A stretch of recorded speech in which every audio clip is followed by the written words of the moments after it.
Grant Gysbers. How you doing? Good. How are you doing, Ryan? Thanks for having me. Yeah, awesome. One of the things that is you and I have a long history of coaching and coaching together. I know we first met back probably, was it 2012, 13-ish? Yeah, I think it was 2012. I just graduated college and I was coming back to the G to play on the Yep. Bears. And yeah, that's when I met Ryan Blick. And I don't know if my life has changed for the better or for the worse, but it's been a fun ride. Clearly Yeah, the better. And our then, friendship has really grown since then. So yeah, it's awesome. so it was, we played together in 12 and 13, and then you got into coaching shortly thereafter, probably around 2000, I think it was like 14-ish, right? Well, actually, I started coaching when I was in high school. I helped Okay. my Bantam team there. But yeah, I came in with like the junior Bears and Hockey Factory in that 12-13. So the 13 spring season, yeah, is when I started coaching the Hockey Factory teams and with you and being an instructor at your camps and Yep. stuff. Yeah, and you were one of the first hockey factory instructors, and you were one of the really guys when we started the hockey factory in spring and summer camps and things like that. You were one of those people that really kind of helped mold what the hockey factory is right now, and you were at the forefront of all the things we were doing. And I remember so many times you and I would sit back and we would just talk hockey in my office and with the other instructors like Tom Glomsky and stuff like that too, and Randy Willis. Yeah. Rex. And then it's where we came up with a lot of our concepts and how we evolved the game and evolved our camps and what we wanted to do with them. And, looking back, it was some amazing times because we pretty much had free reign to do what we wanted. And we learned a lot from each other as coaches, and we learned a lot about ourselves as coaches. And then we got to implement it too, right? And we made a lot of mistakes along the way. How were those early years? Like, honestly, tell me, how were those early years like for you, like learning and things like that? It was good. Yeah. You learn how to talk to kids and Mm-hmm. how just to adapt to younger kids, especially in those camps. You're dealing with a lot of younger kids, and you learn how each kid learns in different ways and how you have to relate to them, and just being able to balance a full day of 8 hours of being with kids on and off the ice, and playing dodgeball with them and trying not to get killed by a 15-year or 14-year-old. And Yeah. yeah, so it was fun. And I was working third shift at the time too, so I'd get done with work and then I'd come right to the rink. So it was long days, but I enjoyed every minute of it. I still wish I could do it more, but the real world and work got a little more in the way with it. But no, I loved every minute of it. Yep, and that's one of the great things too that you're able to do is you worked a full shift, then you'd come and help us at the rink, and we didn't have kids at the time, and so we were kind of understanding the way kids learned, and we were understanding the way to teach drills and things like that, and we had a lot of trial and error, right? Which is totally changed from where we were, you know, 8 years ago to where we're at now. And we talk now, and you mentioned one of your biggest pet peeves is how long coaches spend on the whiteboard, right? Yeah. So even like the whiteboard or just, in the locker room or on the ice, like I think with squirt age kids, especially, you only have a minute where you have their full attention, if that. I Yep. mean, their attention spans are so short. And if you're going to sit there on the ice and draw up a plan or a drill and then talk about it, you have 30 seconds actually, probably realistically, to get your point Mm-hmm. across. And anything after that, you're almost just listening, or you're just talking to hear yourself talk. Like those kids have spaced out and they're gone. Yeah, and that's something that like we learned. I mean, we when we early started the elite training program we had, we'd have be on the ice with the kids for 2.5, 3 hours. So we spent 5 minutes at the whiteboard. It meant nothing. But then as we transitioned as coaches together, I think even back 5, 6 years ago, we were like I was 100% guilty of spending 5 minutes, or 2 or 3 minutes trying to explain a drill prior to even jumping, into our 50-minute practice.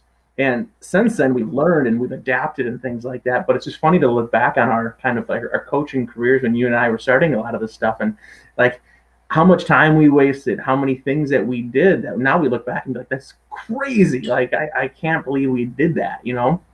Yeah, but I mean Um, that's part of the growing experience, and yep. and just Yeah, and it's great like that too. And that's the other thing too, is we got to learn from each other out there, right? And we didn't have anyone telling us like that doesn't work. And do you have any like, and that's where it gets me to it, like you have a young daughter now who's looking to get into the game of hockey and you plan to coach her. But like you've also been around it long enough. Do you have some advice that you could maybe give to a new parent that's looking to get into hockey that wants to coach and things like that? yeah. I mean, if you're new to hockey and you want to get in and help coach, that's awesome. I mean, the Yep. game can always use you know non-traditional people that Yep. give a different perspective to the game, and Mm-hmm. other coaches have touched on it too. Is just use the other coaches around you and their knowledge. Yep. And now with the internet too, there's webinars and just just jump in, both feet in the pool and just learn as much as you can and soak it up. Because I mean, even I still do that now. Like you're never gonna stop learning. So Yep. you just have to go out there and do it. As a coach now, what are some of the avenues you use to like help you better understand the game? Me personally, I'm the internet. I mean, the internet's a great resource. Yep.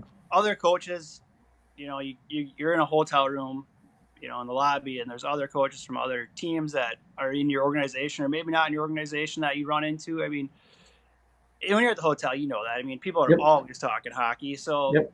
that always comes up. And then sometimes you just sit and listen, and you may not say anything, but you take away from that conversation that two other coaches had, and you're like, wow, I really like what he had, and I like his perspective, or I really like that drill he was explaining. And Yep. you grow and learn, and you're always learning. So you just got to keep doing it. Yeah, and that's also funny because you bring up just like sitting around talking hockey. I love picking the brains of parents, and it's something that you and I have also had the very fortunate thing of doing is coaching without our kids being there, right? And you learn a lot from parents that when you're in those situations, and they're able to tell you what their thoughts, what their feelings are. You're able to understand kind of like what they're doing, but you can learn a lot from the parents when you're just sitting around a hotel talking or sitting around a practice or the rink and things like that. And it's one of the things out there. Like you don't have to know the game of hockey to talk it, right? Your No, feelings and letting us know how you act is fantastic. But we're gonna get into some really fun questions for you right now. perfect. Yeah, I know it's one of those things you love doing. So, give me your warm up, like how your warm up starts and things like that. So yeah. So my first thing is going to be when we get on the bench. Usually you're Yep. waiting for the Zamboni door, the refs to get out there. So that's the time I like to take for the coaches to have a little fun. You know what I'm talking about here. We'll play a mini version of Chuck a Puck.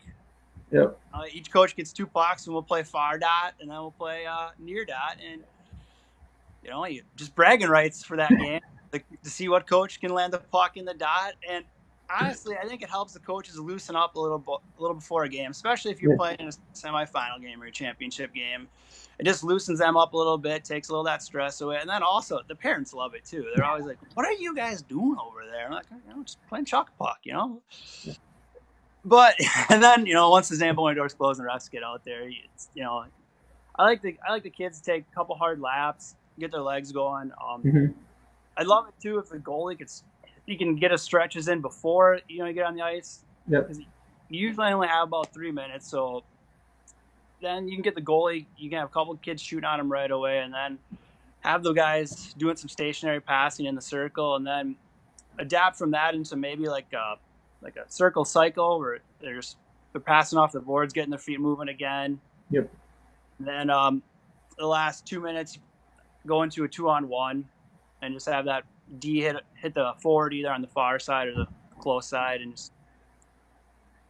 just keep just keep moving. You were one of those coaches, and you brought it up a while back, and it kind of got me open because we play a game, and I know we call it the the puck game, And it was a drill we were doing, and once again shows that like how much like we've changed coaches. Like when we first started coaching, the old hook and ladder rainbow warm up drill, right? And what was the one thing we as like squirts? What was the one thing we kept losing? Oh, pucks. Pucks, yeah, right. So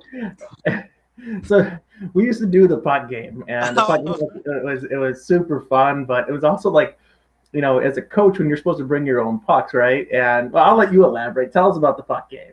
Well, the puck game started in Duluth. Yeah. Yep. It was our first tournament with the 07s. And I remember it was you, me, and Rex in the car, and we're driving up, and we're like, we didn't bring pucks.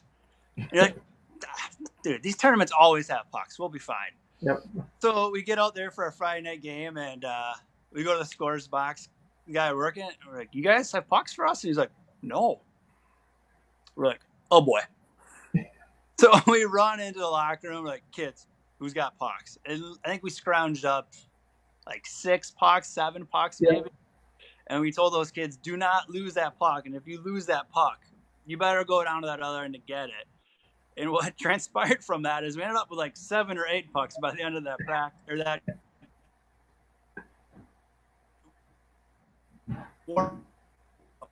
So we came out ahead. Yep. As always, mindset to go get their puck, and they always bring back 1 extra. So we always come out ahead.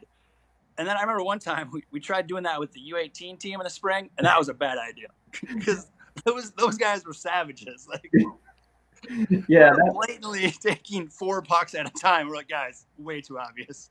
Yeah, that was that's a pet peeve for any coach out there is when you start with 15 pucks at warm-ups and you end at 12, and you're like, guys, what happened? You can't just like when you lose a puck. And that's why I bring this game up, because it made us as coaches change our warm-ups, right? Yeah. Instead of making those long passes and seeing kids like miss them and go to the other end, we were like, okay, we can't be doing this anymore. Let's start with maybe we'll do like a couple stations, and then from the stations got into skating and moving your feet and things like that too. So I love talking warm-ups because the stuff and the crazy things that have happened to us that we talk about all the time. But that was just one of those things that of just losing so many pucks that made us as coaches analyze like, what are we doing? And now we look back on it and like the old hook and ladder thing, warm-up drill, like we will never touch that one again. But no. But getting into your games and things like that, what are some of the like prereqs you want for your team as far as before the game starts? Like, when do you want your kids coming to the rink? What do you want them doing when they get to the rink and things like that? Yeah, this is a great question, and like at times I struggle with this too. A lot of coaches want their kids there an hour before. And at the squirt level, I think 35 to 45 minutes is a good time for them to get there. That way they're not sitting around too long. Like I like the kids to go and do some stretching or some dry land, get the blood flowing right away, and come in the locker room and get dressed. And then with about 2 minutes before we go on the ice, maybe have a quick chalk talk on the board or just a quick speech. Not a huge inspirational speech guy or speech guy, and I know that, and that's one of my weaknesses. So that's why I always like to have an assistant coach that can give a good pump up speech if we need that. Sometimes you're a gazelle and sometimes you're a lion. So you need that coach that can give that. So but yeah, and then like if you have 2 games in a day, that second game, you don't need to be there as early again. These kids are young, and most of them don't need to do that stretch or that warm up again. Some kids, if they absolutely, that's their routine and that's how they get ready for a game, absolutely go for it. But that second game, if you have in the day, you can maybe get there a little later, especially because most of the time your turnaround isn't that big. So it's usually a game. Then maybe you have an hour and a half, 2 hours off, so you get something good in your system to eat and then come back to the rink. So and then you've been on a lot of successful teams. Your wheel team this year was the U16 wheel team was really successful, and you've also been on the bench for some really good teams with your Coleman Cup and the Hockey Factory too. And what were some of the reasons why those teams were successful? I I think the reason why our U16 team was really good this year, and it's unfortunate that we didn't have that opportunity to play state and then have a chance to go to nationals with that. That's really unfortunate for those kids. But I think that group of kids, they were a very talented team. Yep. Number one, and two, they were a tight knit group. I mean, Yep. I know they all had a team chat, and they were constantly all chatting with each other, Mm-hmm. and I think that helped. And I know we had a lot of guys from one team or two teams, so like there's a lot of familiarity, and a lot of these kids grew up playing together on spring teams Yep. too. So I think they've had 6 or 7 years of spring hockey and then high school, so they always played together and they always knew each other, and I think that helped us tremendously. And they were just a good group of kids too. They were very respectful, and their character was very well, and I think that also is a big factor too. Yeah. And then, Um, oh, Sorry, sorry, go go ahead. ahead. No, you go ahead. And then for hockey factory teams, I think too, we've always had good talented players, and Yep. when you get to like the younger kids like that, I think it helps when you have a good parent support system too, and like Yep. when all the parents get along as parents, Mhm. I think that trickles down to the kids. The kids see that and they realize that, so then and in return they all get along with each other and they become closer and they all become friends. And what's really cool, like in those first couple of years of spring hockey, is the friendship those kids make. Mhm. You can attest to that too. Like now that they're all going to be Bantam minors now, it's awesome when they come to tryouts and like, oh man, it's good to see you. I remember playing against you, this winter. Or I haven't Yep. seen you in a couple months, and then you go in the lobby and the parents are the same way. So I think that helps make successful teams, just when you have that tight knit group, on and off the ice, and then trickles down to the parents as well. Yeah, that's a awesome point you're bringing up here because a lot of things sometimes that um, teams at younger levels do, and it helps with the camaraderie of the kids that are on the team. But it also can translate to as the kids get older and things like that. A good camaraderie amongst the parents helps bridge that gap to the kids, right, and to the coaches. And we've been on some successful teams that have had parents that just get along fantastic. And when that happens, you can see, like you said, you can see that it goes down to the kids, and the kids start bonding a little bit more, right? And everybody's getting along more. It's one of the, and that's sometimes what makes seasons awesome, right? And yeah, don't you like hate hearing sometimes when you're like, oh man, that season flew by, and you're like, yes, it did totally fly by. It's like you wish you could like slow it down a little bit, right? And a lot of that falls back on the parents doing a fantastic job letting their kids just play the game, right? Trusting that the coaches are going to do what's right and like believing in them, right? And I think that's what helps a lot of teams out right there is, and the parents start buying in and they start believing in the other parents and believing in everything else that we're doing. You become one unit that makes things really successful. So that's a really good point there. The other thing too I want to talk about with you is being a coach, and you you have never coached your daughter. You hopefully plan to, and that's something that as a non-parent coach, one of the things that a lot of parents don't see is the time and commitment that you put in. Can you give me some of the the drawbacks and then some of the positives that come with being a non-parent coach? Yeah, I'll start with the positives first. Yep. The I really do like the non-parent coach, and Yep. I honestly struggle with that going forward, even with my own daughter. Like, I want to coach her. I mean, but at the same time, I love the fact that I'm a non-parent coach, and I see that there's no bias for me with a Yep. player. So if one kid is doing really well that game, I can be like, all right, Johnny's going to get more ice time this Yep. game because he's earned it. Or the next game Johnny might not get as much ice time because he's just not having it that game. And as where if Johnny was my kid, if he got played more, people would be like, well, he's just getting played more because he's my kid. Yep. And I struggled that when I was actually young because my dad coached me Mm-hmm. either as a head coach or as assistant coach pretty much my whole career except my Pee Wee second year. No, my first year of Pee Wees, I told him I didn't want him to coach me anymore because I struggled with it as a player because I always got pushed to the side because Mm-hmm. he didn't want that judgment from the outside of being, well, that's his kid. And Yep. I know Billy touched on it too, and I really related to that from the other side, as being that kid. And yeah, I remember like I never started a period growing up. Like, and like when it sounds dumb, but when you're young, like you want to start a game or start the period, and I never got to. Yep. And the only time it was nice is because from mites through my first year Pee Wees, I played goalie. Hmm. So I had to be like I was, I was the only goalie, Yep. so I got to play. But I, my dad just screamed at me every time I let a goal in from the bench. So like I didn't like that factor.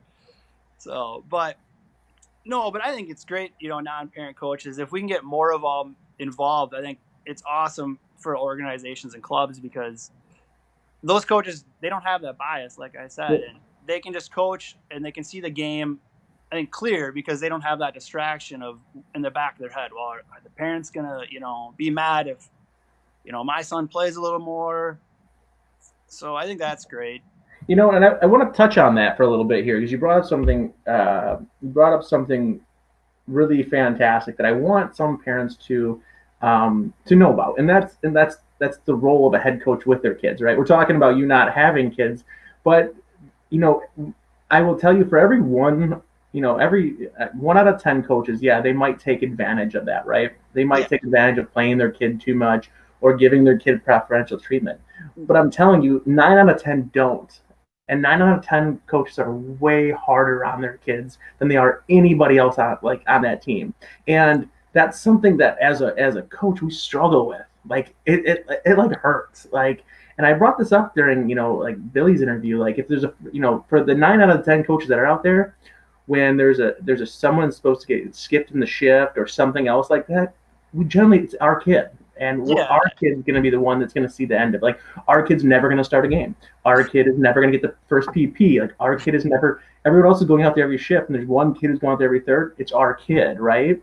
Yeah. And everything, we're making our kid stay afterwards and pick up pucks. We're making our kid, do all these other things, and um, you know, and that's where I always say to like parents, like our kids sometimes we're taking the enjoyment out for our kids. And you brought up starting a period, like yeah, like that's every kid wants to start a period. Every kid wants to start a game, right? And there's folks Yeah. out Yeah. there, Yeah. they don't want that. They don't want the judgment from the parents. And then it's really unfortunate. But sometimes the coaches' kids are the ones that get to experience that the least amount. So something I kind of hope some parents are starting to understand it. And for the parents, those coaches out there that are that, like kudos to you, like good job, because coaching a kid's not fun. So, but can you elaborate then on some of the downsides? Because there are quite a bit of downsides to coaching a team without your kids on it. Yeah, absolutely. And that is the family time that you're taking away from Yep.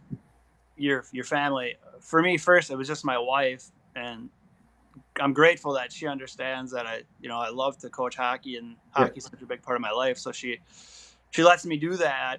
And then now with my daughter's almost 2 now. So, spring hockey, it's not so bad. It's 1 or 2 hours a week and then Yep. 1 or 2 weekends. But when you add it up, I mean, that's still a lot of time, especially on a weekend. You're gone 3 days. That's 3 days that your significant other is taking care of your daughter by Yep. herself. And 2-year olds are pretty easy to watch by themselves. So yeah, I mean, I'm very thankful that she's very understanding. And then two, Yeah. I mean, that's the main one I guess I would have. And just sometimes it's just it's just tough too, like with work and when you are the head coach and you gotta get everything planned and work and your family, like it's a lot, but I love it. So I mean, I wouldn't change it for the world, but yeah, the family is definitely the big part. And that's one of the things we like. We say when we accept a coaching job and we don't have a kid on the team. It's not just you accepting the job. Your wife's accepting the job too, right? Because there's a lot of burden that falls back on her that she's going to have to pick up for the family, right? And it's something that I think it's really awesome about a lot of the significant others out there that are allowing their husbands or boyfriends or whatever it may be to go out there and coach is that they're picking up a lot of that burden around the house while we're out there kind of enjoying ourselves. So, Yeah, so and I always tell parents and things like that if you like for us as coaches, like our fun is on the bench, on the ice, right? So if Yeah. you're gonna like buy an end of the year gift, just get it for my wife. Like I don't need it, right? No, Like she's the absolutely. one doing all the hard work out there. Like I'm the one out here, you know, having fun coaching the kids and on the ice still, you know, things like that, playing the puck game. So Yeah, or getting to go to Mall of America. yes, like Yeah, I will tell you, like it's super fun going on our road trips. Like you know, sitting in the car, just being able to talk with the boys in the car, like you know, you and I and Rex and all these other people, like just being able to talk hockey for 5 hours. You know, the radio doesn't hit one time, right? yeah, And absolutely. Yeah, and we can talk and the amount of things that we go over in our heads, it's awesome because it helps us as coaches, right? yeah, I always say it to other coaches, like just come in the car with us, like we talk hockey for 6 hours, like and it's fun, like so. yeah. And then Um, one more thing, just to yeah, touch on that too, is like you talk, like when organizations ask you to coach. I learned young, or in the beginning of my career, I learned that I needed to talk to my wife about that decision yeah, first, because I'd be like, yeah, absolutely, yeah, it's not a big deal. And then I'm like, hey, just a heads up, I'm going to be coaching this team. She's like, oh, were we going to talk about that, or are we just going to do that? And I was like, well, we're talking about it now, but I gave him a yes, so yeah. yeah. So yeah, I learned that I had to communicate better with my wife on that and make sure it was a family decision. Yes, I know exactly where you're coming from. I made that mistake many a times. Um, but you also have a really interesting way, and I've watched you coach a lot, and I love the way you help players learn on the ice, right? Because you critiqued me a lot in the very beginning of like, hey, that's you might have to do this differently, right? I was one person that was just like, hey, I like getting out there. Sometimes I in the early career I talked too much at the whiteboard, and you were like, hey, just Yeah, stop talking, like like you're wasting too much time. And I was like, well, I just got to make sure everyone understands the drill. He's like, they were lost after 30 seconds, man. yeah, And then as I started getting older, I started getting on the far end of that spectrum. I wouldn't even draw up things anymore. I'd be like, all right, let's just go and demo and let the kids. I would underteach them, right? I would say go yeah, out there and make mistakes. And you were always one of those big proponents of like, and I loved watching it because as I was being the head coach, just going and doing my thing, I'd watch you help other kids learn. You pull them aside and things like that. And what are some of the ways that you help kids learn as being an assistant coach and then also being a head coach?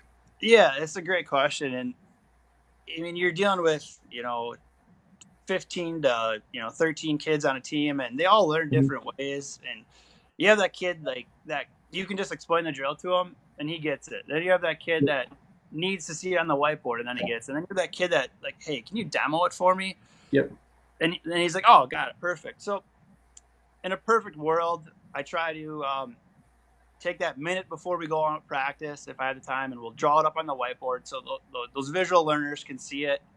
And then I just try to demo it quick. Yep. So that way they have at least two and three with the talking through it. So Mm-hmm. each kid that uses that different way to learn it has a chance to see it. So that, and like I said, I try not to talk long because you have that Yeah. minute to 30 seconds. So that's the way I like for kids to learn it. And then also, if kids aren't getting it, and we've done this in the past, where like you'll have a coach go behind that kid and just direct him where he needs to Yep. go. And you're holding on to his jersey and you're telling him where to go, and I think that helps too. Mm-hmm. And they all learn different. They all learn at different, speeds and rates. So you just have to adapt. I think that's the big thing as coaching is you have to adapt to your team. Yep. Yeah, and that's one of the things like I'm hoping some coaches will start to get as well from some of these talks is that like you have to have a fantastic relationship with your assistant coaches. You have to have the ability for them to step in and make changes and things like that. It's one of the reasons why I thought you and I have always worked well together is because is that I get fixated on something. I don't see the big picture. I see, what's in front of me and I try to go off of that. And it's one of the things that you've done a fantastic job is as I get out there and I demo the drill, you can recognize that kid who maybe second, third in line, and he's got the deer in headlights because he has no idea what's going on, right? And I love it that as an assistant coach, you picked up on it, right? And you go straight over that kid, and you might pull him out of the line Yeah. and put it and kind of demonstrate it again. You might even go grab the whiteboard, draw it up again, and then, like you said before, I've watched you get behind a kid and skate with him, right? Talk to him as he's making the plays. He finishes the drill. It might not be the pace at which we had wanted, but it was something that he was starting to understand.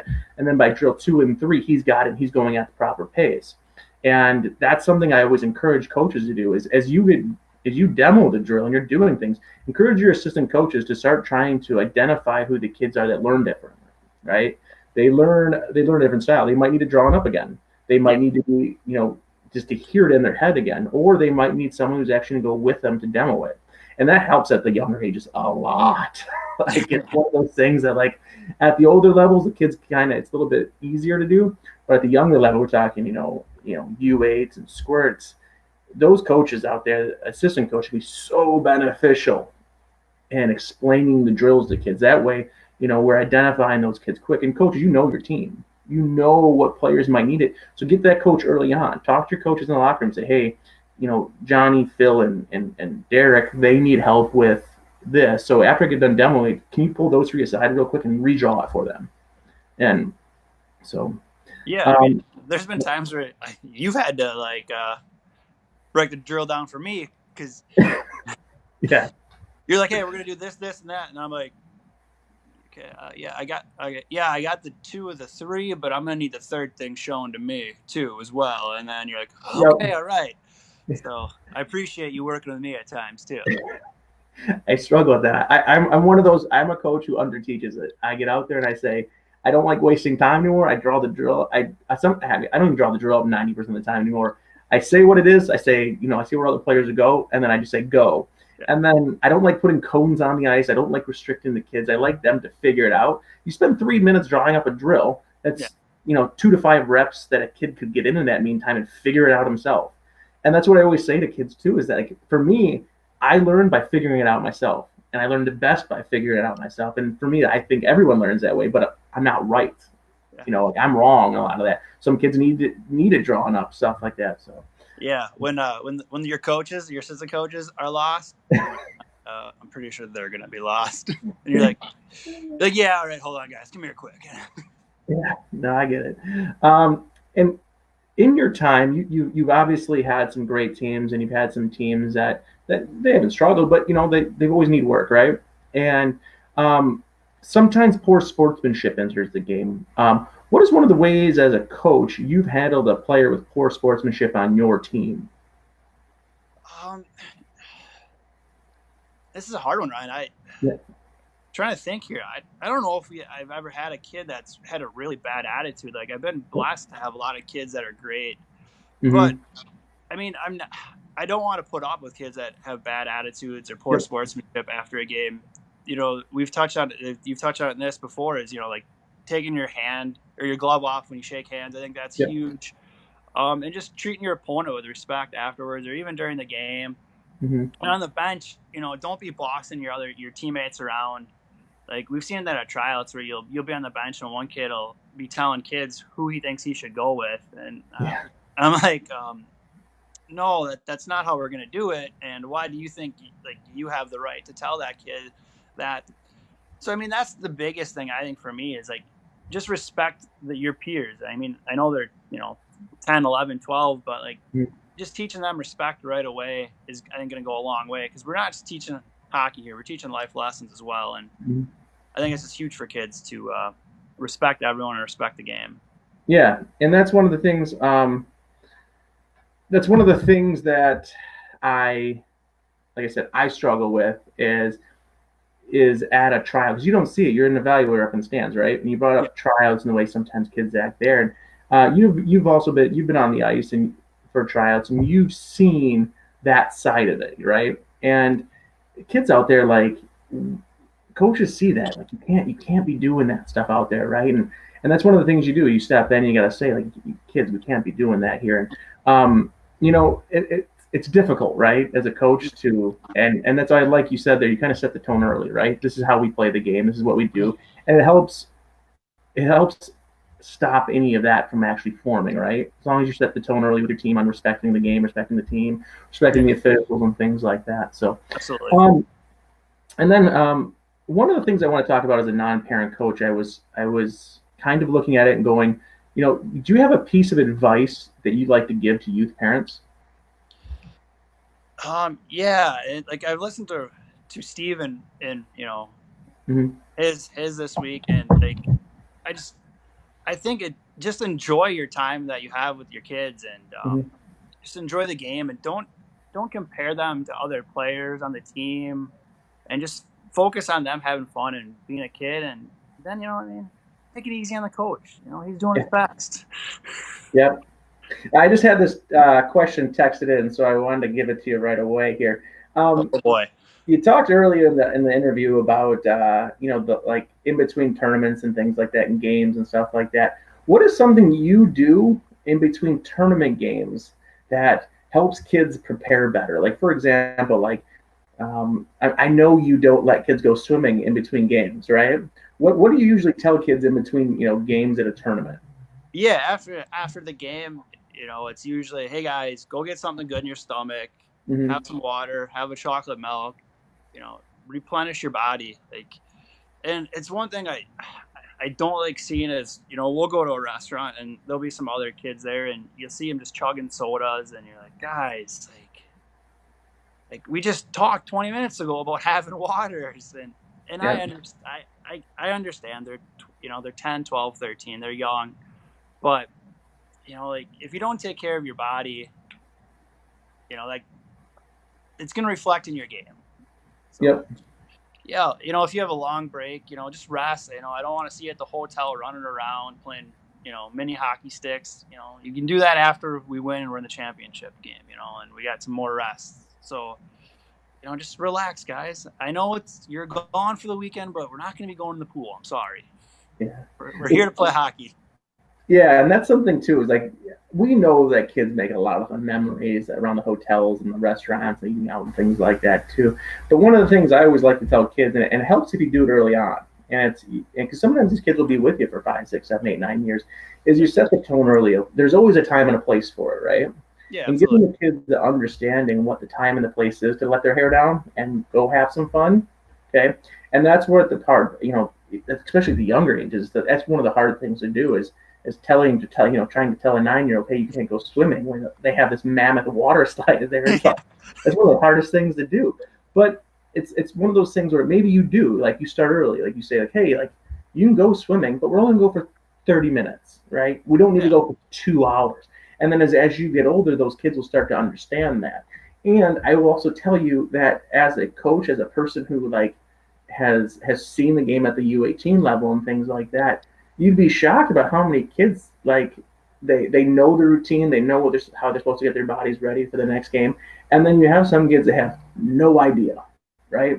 Like Yeah. they they don't know what it is, and they're swimming at they're swimming in between games, and they gotta they don't realize they got 3 scouts in the stands coming to watch them, but here they are doing chicken fights in the pool. Like you're like, what are you guys thinking? Then at the same time, one of my big pet peeves is watching kids, like you just said, at a restaurant or something like that. They wheel in with a 2 pound burrito, and you're like, what are you doing? Like, how are you supposed to play that way? And then that's the one thing. It's like you can do it, okay? Like, fine, if you sneak it at by me and I say eat healthy, then you bring in a Yeah. 2 pound burrito. Don't do it in front of my face, right?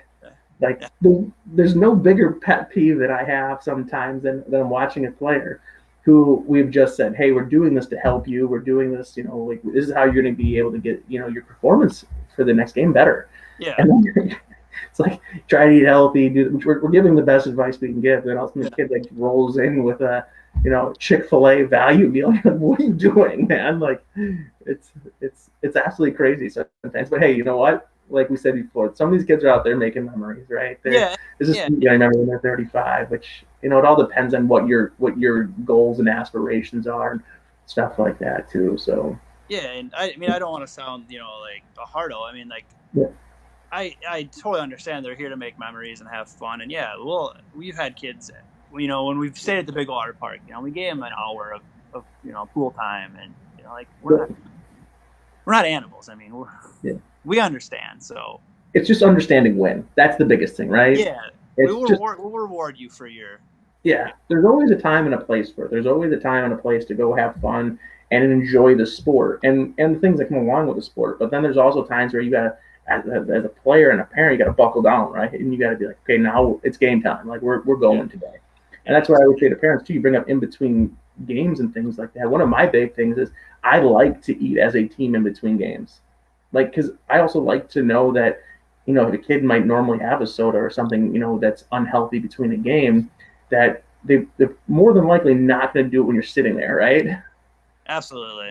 So that's one of the reasons why I like going out there, is like just to make sure, like, hey, like, maybe that kid will refrain from the soda and get the water, right?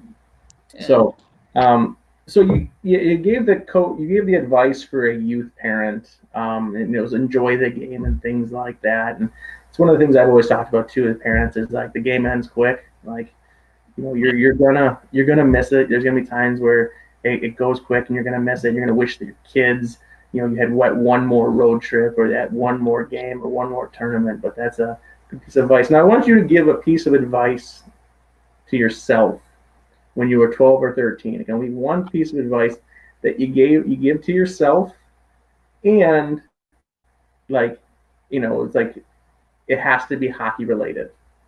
So. Well, the first thing I'd say, you made a right choice when you stopped playing goalie your second year of Pee Wees. Yeah, if you didn't know, people, I played goalie from Mite till my first year of Pee Wees, and then I switched to forward, so I came over to the good side, as some would say. Mm-hmm. So I think I did well there. But no, on a serious note,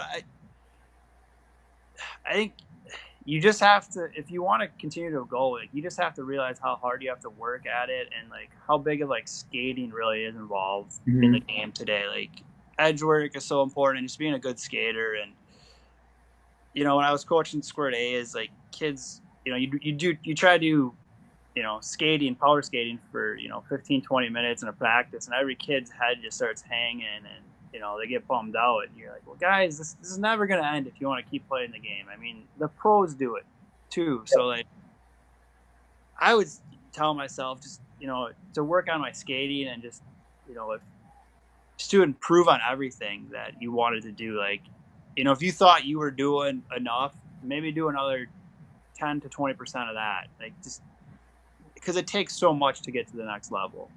Yeah, and it's something we're going to talk about on Sunday when our Sunday morning with the boys comes out.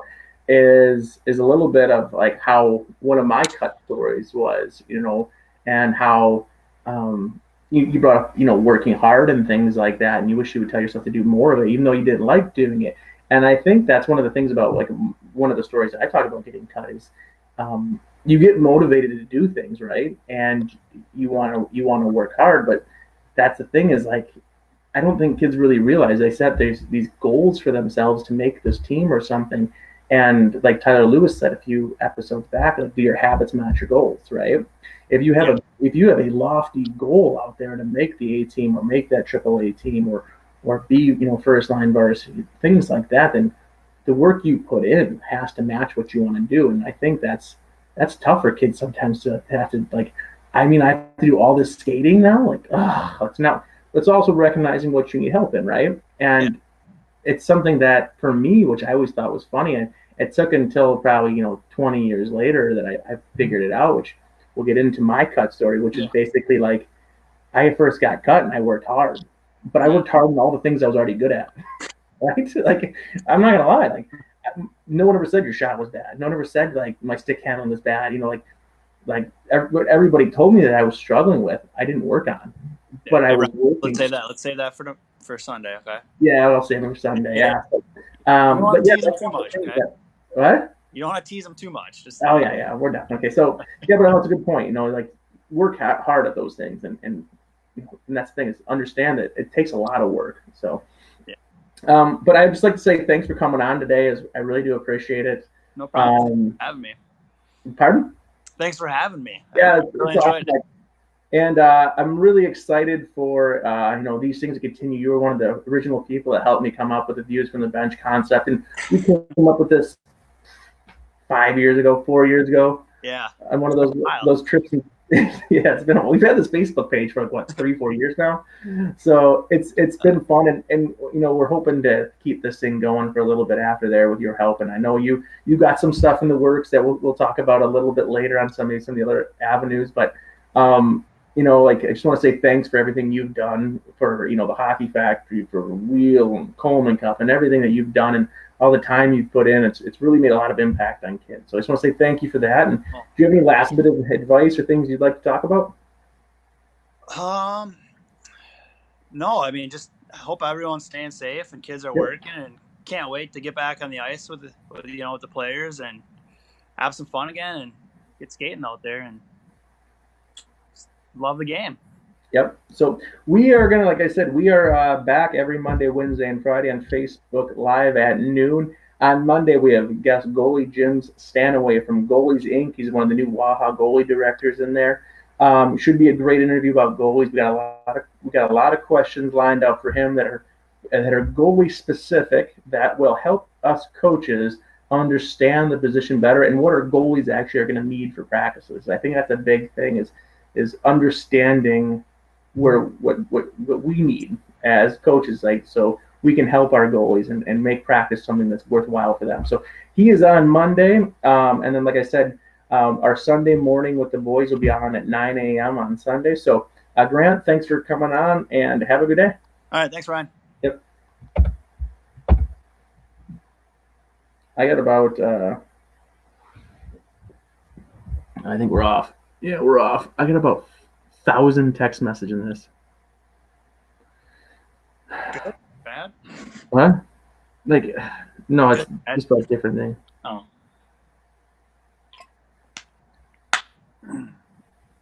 I mean, so. Was it okay? No, it was great. No, It was great. You never really know how they are until Yeah. about, like we don't. I mean, I don't ever know if it's a good interview till about. Oh, it says something went wrong. Hope we're not still live. says we are. Well, that's neat. It says something went wrong on it. Well, I'm gonna log us off in case we are. Tom McDonald is still live. Still on Facebook, yeah. Well, we'll let you guys go.